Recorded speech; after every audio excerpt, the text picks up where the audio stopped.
আসসালামু আলাইকুম সবাইকে। তো অনেকেই গতকালকে আমাকে বলেছিলে যে, "ভাইয়া বায়োলজি পরীক্ষায় মার্কস কম আসতেছে, কিভাবে মার্কস বাড়াবো বুঝতেছি না।" তো সেজন্য অনেকে রিকোয়েস্ট করেছিল যে, "ভাই আজকে তাহলে একটু ভিডিওটা নিয়ে আসেন।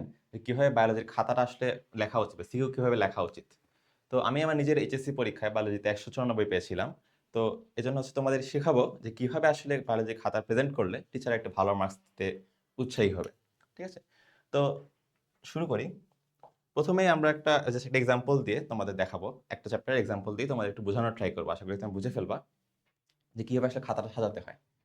তো আমাদের যে পরিপাক আর শোষণ চ্যাপ্টারটা আছে জুলজিতে, সেখান থেকে মনে করো একটা কমন প্রশ্ন হচ্ছে তোমার কি আসে? ধরো যে আমাদের পাকস্থলীতে প্রোটিন পরিপাকের মেকানিজমটা ব্যাখ্যা করতে বলে বা আমিষ পরিপাকের বিষয়টা প্রশ্ন পরীক্ষায় প্রচুর পরীক্ষায় আসে আরকি সিকিউতে। কিভাবে অ্যান্সার করবা? তো শুরুতে তুমি লিখবা একটা লাইন। মনে করো একটা অমুকের গতে আসছে তো লিখলা। লিখে ফার্স্ট একটা লাইন লিখবা যে আমাদের পাকস্থলীতে বেশিরভাগ পরিমাণ কি পরিপাক হয় কিসের? কি বলে? প্রোটিনের। আর বাকি কি হয়? কিছুটা তোমার ফ্যাটের হয় আর কার্বোহাইড্রেট কিছুই হয় না। যেহেতু আমার পাকস্থলীটা এখানে ফোকাস করা হয়েছে, তো আমি পাকস্থলীর ভিতরেই থাকবো। অন্যান্য কথা বলার দরকার নাই। ওকে। তো ফার্স্টে এই লাইনটা সুন্দর করে লিখবা। লিখে দিলা শেষ। এরপরে যে মেইন কাজটা তোমার চিত্র আঁকতে হবে।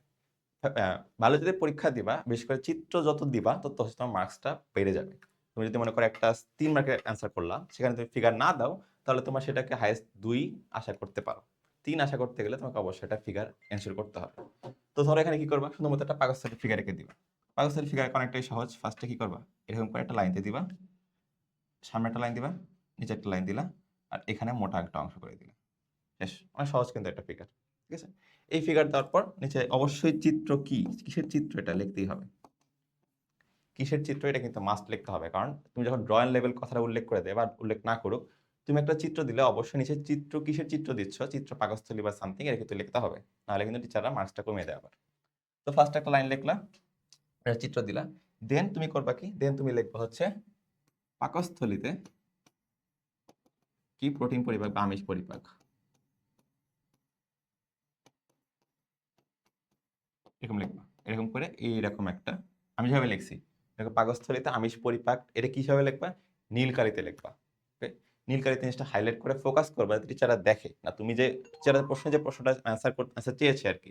সেই অ্যান্সারটা তুমি করতেছো কিনা সেটাতে ফোকাস করতে হবে। তো পাকস্থলীতে আমিষ পরিপাক এই জিনিসটা তুমি এভাবে নীল কালিতে লিখে নিচে আন্ডারলাইন করবা। যাতে টিচাররা ফার্স্ট এখানে ফোকাসটা আসে। এরপরে নিচে তুমি কি করবা? তুমি হচ্ছে রিঅ্যাকশন গুলো লিখবা। মনে করো আমিষ প্লাস পানি কি তৈরি করে? এখানে পেপসিন আসে। পেপসিন দিয়ে আসে হচ্ছে তোমার প্রোটিওজ আর পেপটোন। সেম ভাবে বাকি যে ৩ টা রিঅ্যাকশন আছে, এই রিঅ্যাকশন গুলো তুমি এখানে সুন্দর মতো এরকম করে পয়েন্ট করে লিখে দিবা। এই খাতা সাজানোর জন্য জাস্ট সুন্দর মতো এভাবে গুছায় একটা লাইন, একটা ফিগার, তারপর হচ্ছে সুন্দর মতো একটা নীল কালি দিয়ে হাইলাইট আর প্রত্যেকটা পয়েন্ট আকারে লেখার জন্য কিন্তু টিচার তোমার মার্কসটা বাকিদের থেকে বাড়িয়ে দিবে। এইভাবে আসলে নরমালি বেশিরভাগ সিকিউ ভাবে সাজাতে হয়। বায়োলজির ক্ষেত্রে এক্সট্রাটা আসলে এই ফিগারটা। আরেকটা প্রশ্ন চিন্তা করি আমরা। আরেকটা প্রশ্ন কি হতে পারে? ধরো হচ্ছে তোমার সরি, ধরো তোমার যকৃতের পার্টটা থেকে প্রশ্ন আসে কি? যকৃতে যে বিপাকীয় বিভিন্ন কার্যক্রম আছে না?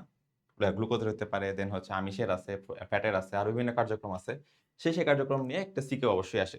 ৪ মার্কের প্রশ্ন আসে। তুমি কি করবা? তুমি ফার্স্টে নরমাল লাইন লেখলা একটা। যে হচ্ছে যকৃৎ হচ্ছে আমাদের শরীরের কি বলে? জৈব রসায়নাগার বলা হয়। এখানে বিভিন্ন ধরনের ৫০০ টার বেশি ফাংশন হয় বা রিঅ্যাকশন হয় এবং এখানে বিভিন্ন ধরনের বিপাকীয় কার্যক্রম হয়ে থাকে। ২-৩ লাইন লিখলা, সুন্দর একটা ইন্ট্রো হয়ে গেল। এরপরে কি করবা? Just same figure. এরকম কয়েকটা চক্রিত ছবি আঁকাই দিলা। ওকে? সহজ দেখছো? এটা এক্কেবারে যে পিওর একদম সুন্দর হইতে হবে তেমন না। অনেকেই বলে যে, "ভাইয়া আমার হাতের আকার সুন্দর না বা সামথিং।" হ্যাঁ? কোন সমস্যা নাই।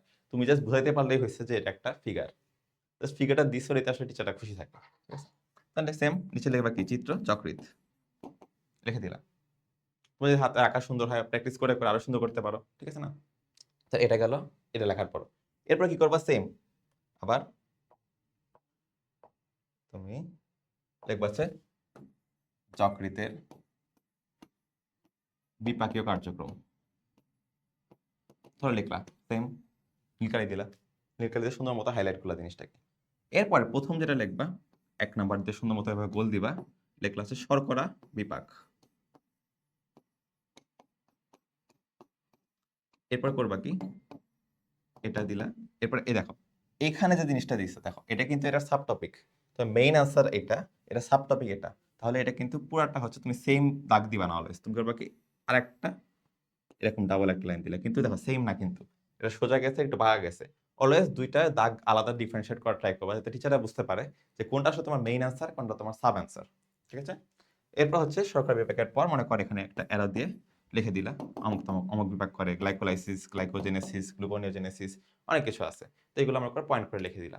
সেম ভাবে তুমি আরেকটা 2 নম্বর অপশন দিয়ে তুমি প্রোটিনটা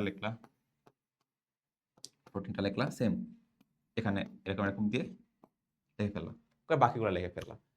তো আশা করি বুঝতে পারছো তোমার আসলে কি ফরম্যাটে খাতাটা সাজাতে হবে। তোমার ফার্স্টে কি করতে হবে, একটা ইন্ট্রো লাইন দিতে হবে, এমন একটা ইন্ট্রো লাইন যেটা হচ্ছে টিচাররা প্রশ্নে বলে দিছে, প্রশ্নে চেয়েছে এরকম একটা ইন্ট্রো লাইন, হয়তো প্রশ্নে অলওয়েজ অ্যান্সার বলে দেওয়া থাকে না, যেমন এখানে অলরেডি প্রশ্ন বলে দেওয়া ছিল যকৃতের বিপাক, বা হচ্ছে বলা ছিল হচ্ছে তোমার পাকস্থলীর হচ্ছে তোমার প্রোটিন পরিপাক, যদি এর উল্লেখ না করা থাকে তাহলে যেটা আসলে তোমার চেয়েছে জ্ঞানমূলক একটা লাইন, ওই জ্ঞানমূলক লাইনটা ফার্স্ট লাইন অবশ্যই ইন্ট্রো হিসেবে থাকবে। টিচার যাতে ফার্স্টে দেখে বুঝতে পারে না তুমি প্রশ্নটা ধরতে পারছো যে আসলে কি চাওয়া হয়েছে। সেকেন্ড যেটা অবশ্যই ফিগার একটা অ্যাড করতেই হবে, তো তোমার হাতের আঁকানো যত খারাপই হোক না কেন কোনো সমস্যা নাই, তুমি হচ্ছে প্র্যাকটিস করে করে হলেও ভাই ফিগারটা হাতে না ট্রাই করো। বললাম দেখো খুব কিন্তু কঠিন কঠিন ফিগার আঁকতে হবে এরকম না, জাস্ট জেনারেল একটা সহজ ফিগার আঁকায় দাও, ঠিক তো বোঝা গেলে গেছে যে একটা যে একটা যকৃৎ এটা কিন্তু সুন্দর মতো মোটামুটি বোঝা যাচ্ছে।